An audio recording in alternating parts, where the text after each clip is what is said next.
The episode starts out with the scene that launched 1,000 fanfics.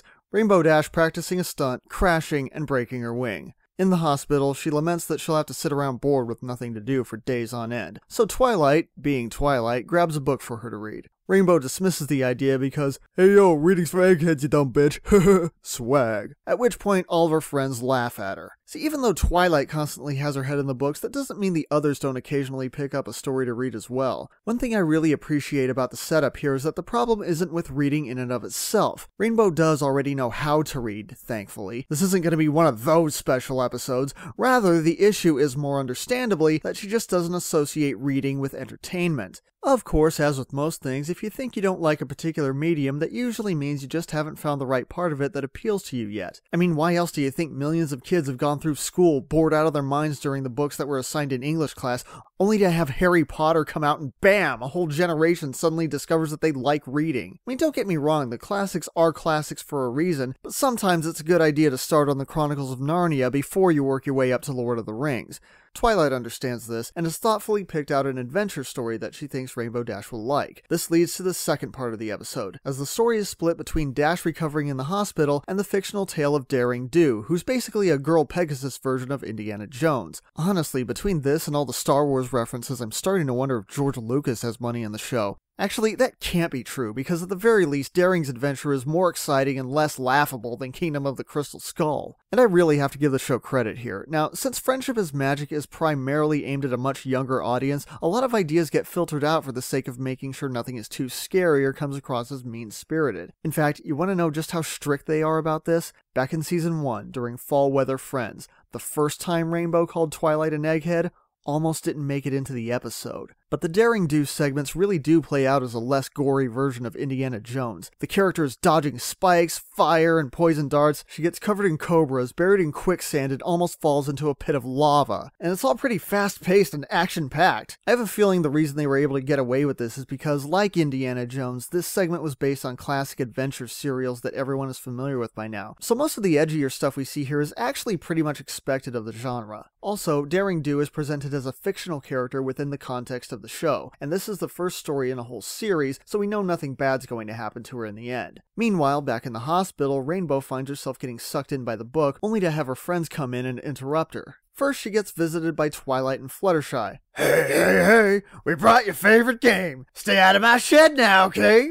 Much like you'd expect from a Hasbro universe, Equestria has its own version of Battleship, which ironically is more recognizable as Battleship than the actual Battleship movie that's coming out. Later, she gets interrupted by Pinkie Pie, Rarity, and Applejack, but even though she was welcoming of her friends' company earlier, now she tries to get rid of them as quickly as possible. Ah, the signs of an addict in the making. Near the end of the book, she gets interrupted one last time as the doctor comes to check her out of the hospital. Okay, we're never shown if the hospital staff actually did anything to heal her, but her x-ray clearly showed that the bone was snapped in 2 separate pieces, and she's fine after a couple of days in the hospital, with instructions to not fly for another week? I'm not even sure what to say about that. Just damn!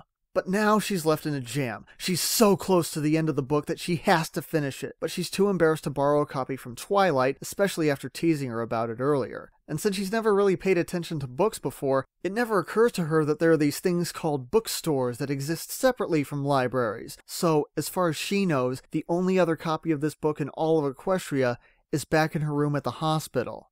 It's time to ask a pony! Rainbow Dash writes, I left an important book at the hospital and they won't let me back into the building. How would a ninja pony go about sneaking in to get it? That's a very good question. I'm assuming this must be an ancient tome that reveals the secrets of the universe. I'll tell you what I wouldn't do. I definitely wouldn't find the book and start reading it right there. You're definitely going to increase your chances of getting caught. And to that end, you should never leave any witnesses alive. Remember, you're in a hospital, so no one expects anyone to survive the night anyway. A shuriken in the eye socket will surely be seen as just a natural part of whatever it is they came in for. In the event that you're being chased, do not, under any circumstances, try to swing on a vine that everyone can see. And if you happen to live in a town full of wide open spaces, be sure to get as far away from there as possible. Or if you don't follow any of that, just summon your demon familiar from the 7th dimension and have him take care of it. It's a pretty simple technique, you shouldn't have any problems with it. Good luck, and I look forward to making cupcakes with you soon. In a shed.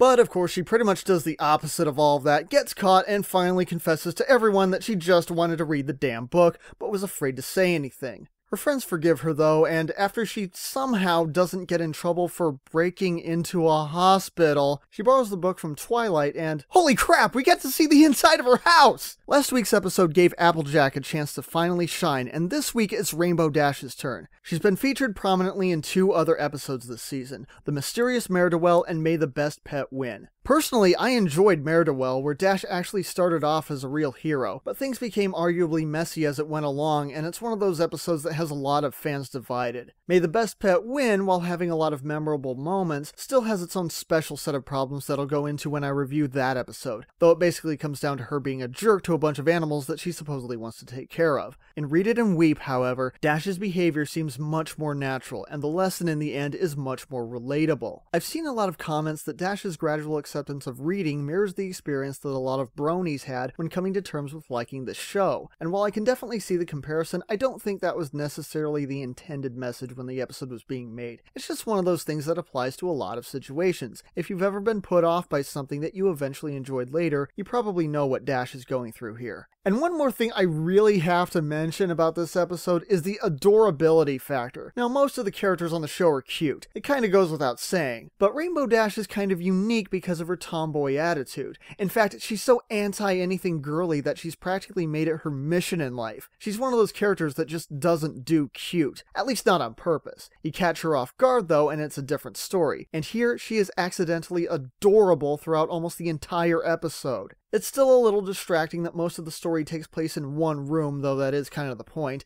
and Daring Do's fictional within fictional status makes it difficult for me to feel attached to the character, although her segments are very well done. But in the end, Read It and Weep makes me appreciate Rainbow Dash a lot more than I have in a while. It gets a very solid 8 out of 10.